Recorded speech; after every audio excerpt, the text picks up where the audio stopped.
समय नहीं है कि आपको इसी समय करना पड़ेगा।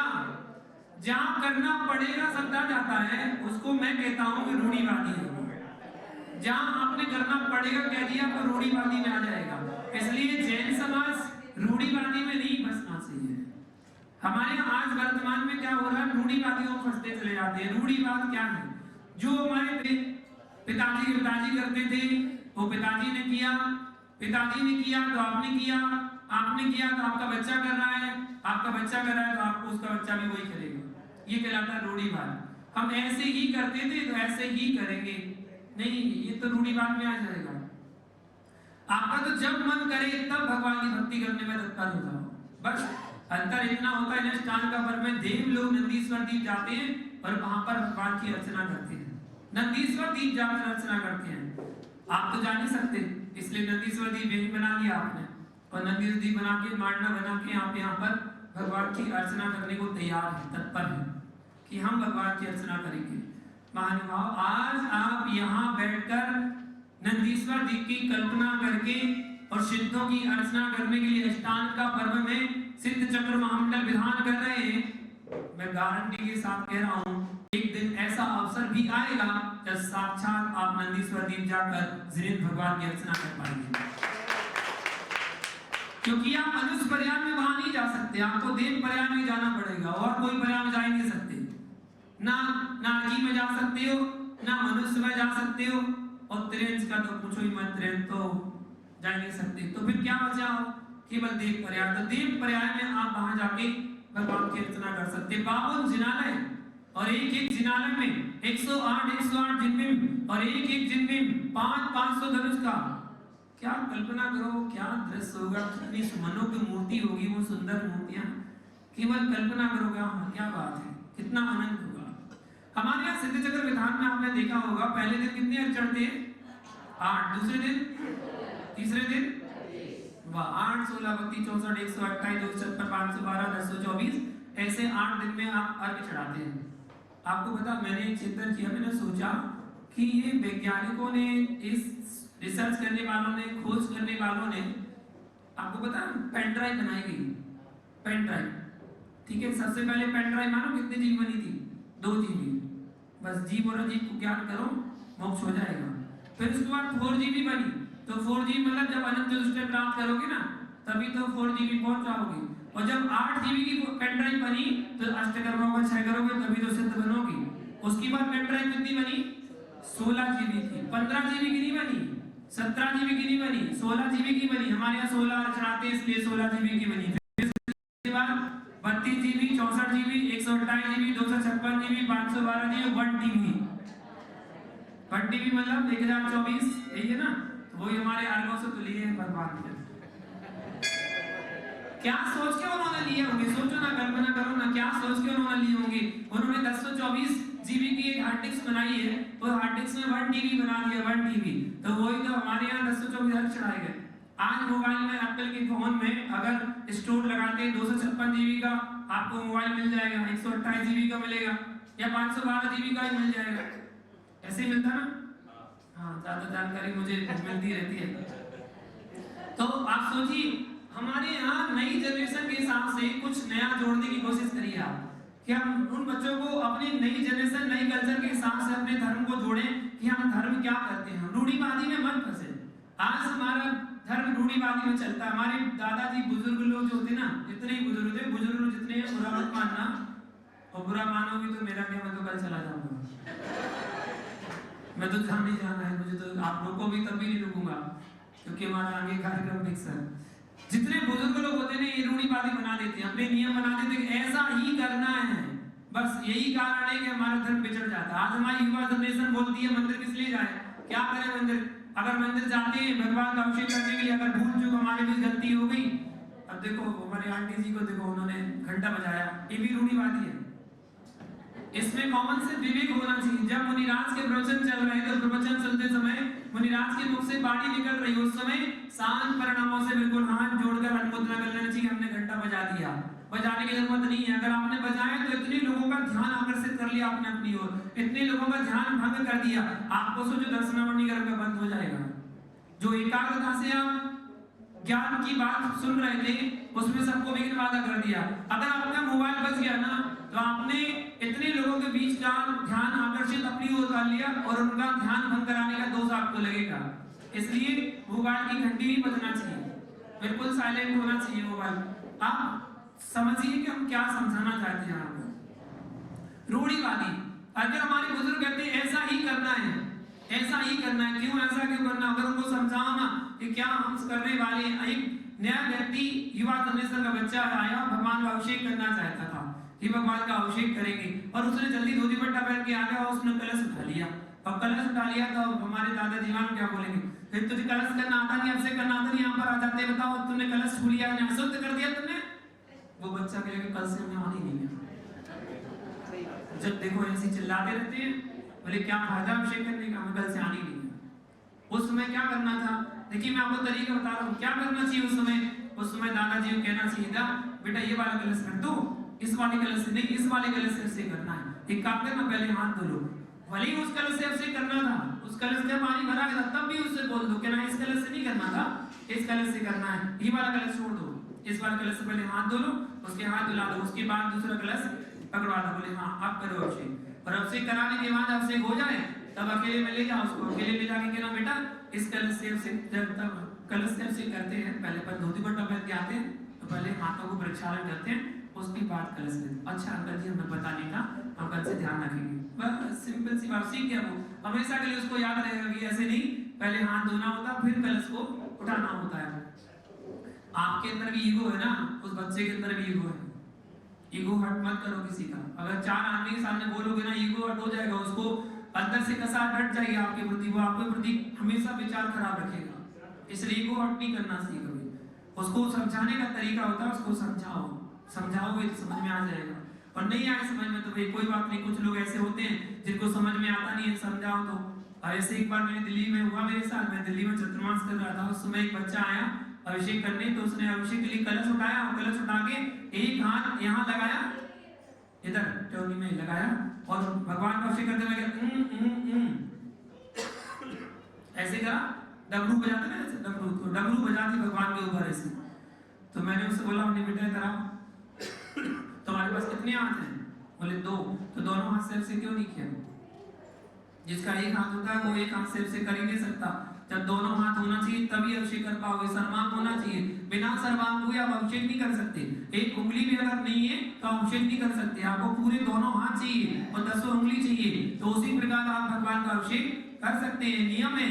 तो ऐसे नहीं, भगवान का अभिषेक मुद्रा ऐसी होती है, कलश मुद्रा ऐसे करना चाहिए। अच्छा ठीक है मेरा, अब मैं ध्यान रखूंगा। और अगली वेदी में गया तो उसने दोनों हाथ से ही भगवान का अभिषेक किया, समझ गए, दोनों हाथ से अभिषेक किया। और उसी समय उसी क्षण एक दादाजी आ गए, दादाजी ने आके वही क्रिया करी, एक कलश उठाया और कलश उठा के उन्हें हाथ लगाया और तुम डमरू बजाई और उन्हें छोड़ दिया। तो मैंने सोचा उनको भी बोल देता हूँ, तो मैंने उनसे बोला दादाजी सुनना जरा।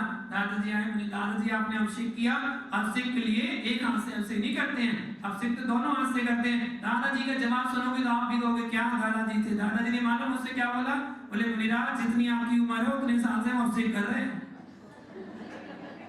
हमने अच्छा जी जाइए करिए, अच्छा जी जाइए करिए। उस दिन की बाद मैंने एक नियम बना लिया अपना, एक सूत्र बनाया, और सूत्र बनाया मैंने, कच्चे आम को पकाओगे तो क्या होगा, अगर भूसा में रख दिया, गेहूं में रख दिया, दबा दिया तो क्या होगा, वो कच्चा आम पकाओगे तो क्या होगा, पक जाएगा। और पके आम को पकाओगे तो समझ गए, बच्चा क्या था, कच्चा आम था, बूढ़ा क्या था, पका आम था। कच्चे आम को मैंने पकाया तो पक गया, एक बार में सीख गया, बोले हाँ ऐसे ऐसे करते हैं। और बूढ़े को पकाने की कोशिश करी तो हमने कहा ठीक है भैया, उस दिन से मैं नियम बना लिया, बुजुर्गों से तो बात करना दूर रखो भैया। उन्होंने तो जो रूढ़ी बात बना लिया कि ऐसा ही होगा, ऐसा ही होगा, क्यों, किस लिए, उसका तर्क बताइए ना, किस लिए। हम तर्क बताएं तो समझ में आए किस लिए। आप भगवान की आरती करते हैं, आरती करते हैं, कौन सी आरती करते हैं सबसे पहले, पंच परमेष्ठी। परमेष्ठी कितने होते हैं, 5 ही होते हैं, कौन कौन से, वाह चौरंगी वाले तो बहुत होशियार, हम लोग को वैसे बुलाया। पंच परमेष्ठी होते हैं, पंच परमेष्ठी में 5 परमेष्ठी की आरती होती है। पहली आरती आपने अनंत की करी, दूसरी सिद्धि की करी, तीसरी आचार्य की, चौथी उपाध्याय की, 5वीं शांतु की आरती कर ली। फिर 6वीं आरती किसकी करते हैं, नहीं करते, छोड़ दिया कि करते हैं? कुछ लोग करते हैं, कुछ लोग ने छोड़ दिया। बहुत अच्छा। बताओ, छठी आरती कर लिया आपने श्रावक की, छठी 11 प्रतिमाधारी श्रावक बंधु आनंदकारी ऐसी करते ना, तो छठी आरती किसकी कर ली? श्रावक की। और फिर 7वीं आरती किसकी करी? जिनवाणी की। श्रावक से छोटी होगी जिनवाणी, श्रावक बड़े हो गए, जिनवाणी छोटी हो गई, तभी तो 7वीं आरती करी जिनवाणी की। तो क्रम से चल रहा था, तीसरी आचार, चौथी उपाध्याय, 5वीं साधु। अब छठी आपने श्रावक की कर ली, तो 7वीं जिनवाणी तो श्रावक से छोटी हो गई। उसके बाद 8वीं किसी कर ली? बाहुबली की। तो बाहुबली तो और छोटे हो गए श्रावकों से। भाई क्रम तो यही चलेगा ना, जो छोटा होगा तो नीचे नीचे आता जाएगा, ऐसे ही चलेगा। हम कहाँ जा रहे हैं? एक रूढ़िवाद में एक ने आरती शुरू करी, दूसरे ने शुरू कर दी। एक ने कहा हुआ, तो दूसरे ने क्या कहा? हुआ। तीसरे ने क्या कहा? हुआ। पंडित जी बड़े होशियार थे, पंडित जी ने कहा भैया बताओ तो क्या हुआ? बोले ये तो पता नहीं क्या हुआ। उन्होंने कहा था हुआ, तो हमने कह दी हुआ।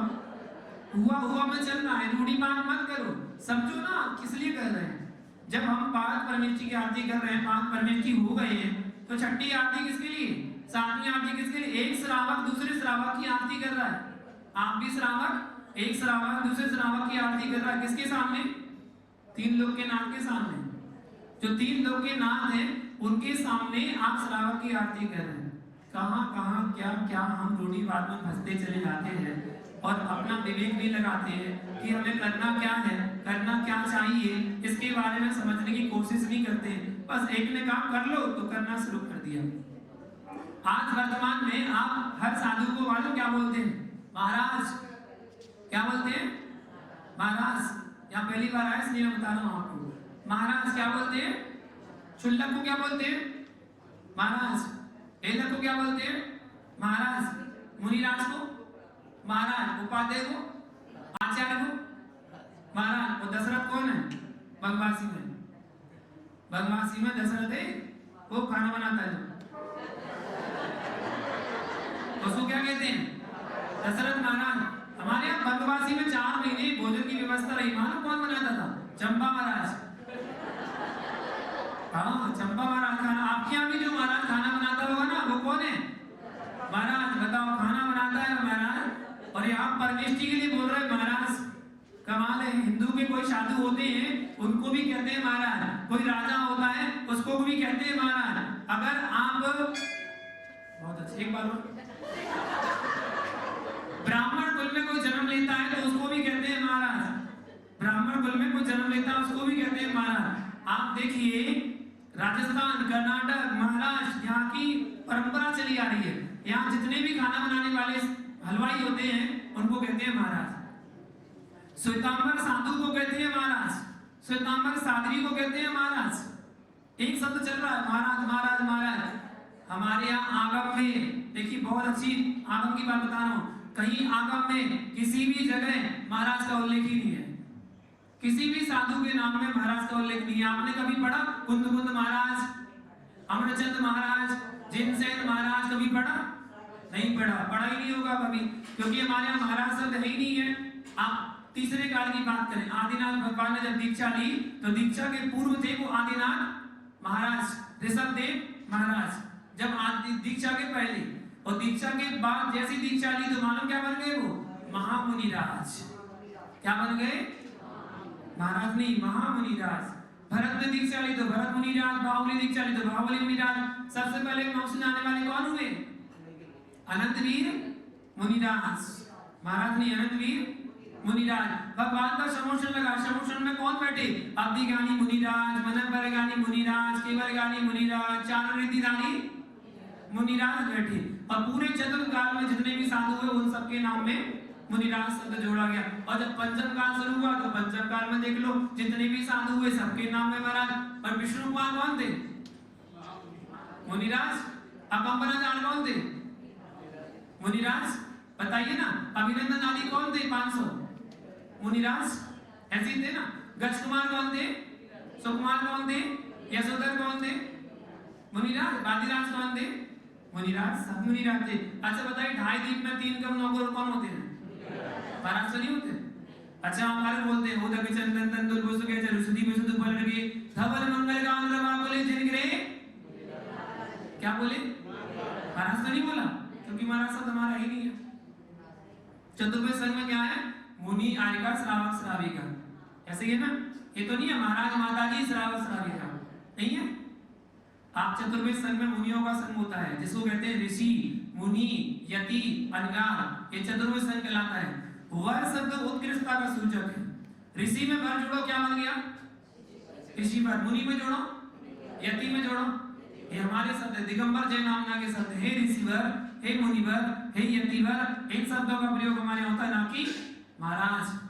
महाराज ऐसे लगता है जैसे दोस्त यारों से बात करते हैं और महाराज ठीक हो और महाराज अच्छे हो, जैसे दोस्तों से बात करते ना वैसे। और यही शब्द आपने अगर एक बदल दिया और इस शब्द को बदल के मुनिराज बोलो, मुनिराज ठीक है, अपने आप ही आपकी लैंग्वेज बदल जाएगी, आपकी भाषा शैली बदल जाएगी एक शब्द बदलने मात्र से। देखिए 5 मुनियों का वर्णन आता है तत्पाठ सूत्र के 9वें अध्याय, कुला बकुस कुशील निर्गंध स्नातक। निर्गंध शब्द तो आता है महाराज नहीं आता, ठीक है। उसी में 10 प्रकार के मुनियों का वर्णन और आता है, ऋषि आचार्य उपाध्याय तपस्वी सक्ष किलान गण कुल संग साधु मनोज्ञ, ये 10 प्रकार के साधुओं का वर्णन आता है नामों का, जिसमें आचार्य आया उपाध्याय आया साधु आया, महाराज नहीं आया, कहीं आया नहीं है। आप पूरे भारत के, मैं तो आपको वो बता रहा हूँ प्रमाण बता रहा हूँ, पूरे भारत के किसी भी सिद्ध क्षेत्र में चले जाओ, एक सिद्ध क्षेत्र बता दो जहां पर लिखा हो यहाँ से इतने महाराजों का मोक्ष हुआ, कहीं लिखा नहीं लिखा। महाराज किसका मोक्ष हुआ पर मुनि राजों का मोक्ष होता है, महाराजों का मोक्ष नहीं होता। और हकीकत बात बताऊं, ना आचार्यों का मोक्ष होता है ना उपाध्यायों का मोक्ष होता है, मोक्ष तो मुनि राजों का होता है। आचार्य उपाध्याय का मोक्ष नहीं होता, मोक्ष किसका होता है मुनिराज का। ये कटू सकते हैं मुनिराज का मोक्ष हो, कितनी बड़े तुम आचार्य बन जाओ, आना पड़ेगा मुनि पद पर, पदों को छोड़ना पड़ेगा, मुनि बनना पड़ेगा, उसके बाद ही संलेखना समाधि मन कर पाओगे। मोक्ष जाने के लिए मुनि बनना जरूरी है। आप देखिए हमारे कवियों ने विद्वानों ने अगर पूजा विधान आदि रचे और भजन भी बनाए तो उसमें भी महाराज शब्द का प्रयोग नहीं किया। होली खेले महाराज तो नहीं बोले होली खेले महाराज। अच्छा आहार होता आपके यहाँ, आहार के बाद कौन सा भजन गाते हो, कौन आए कुटिया में, एक तो नहीं कहते महाराज मेरी कुटिया में आए हैं, नहीं बोलते ना।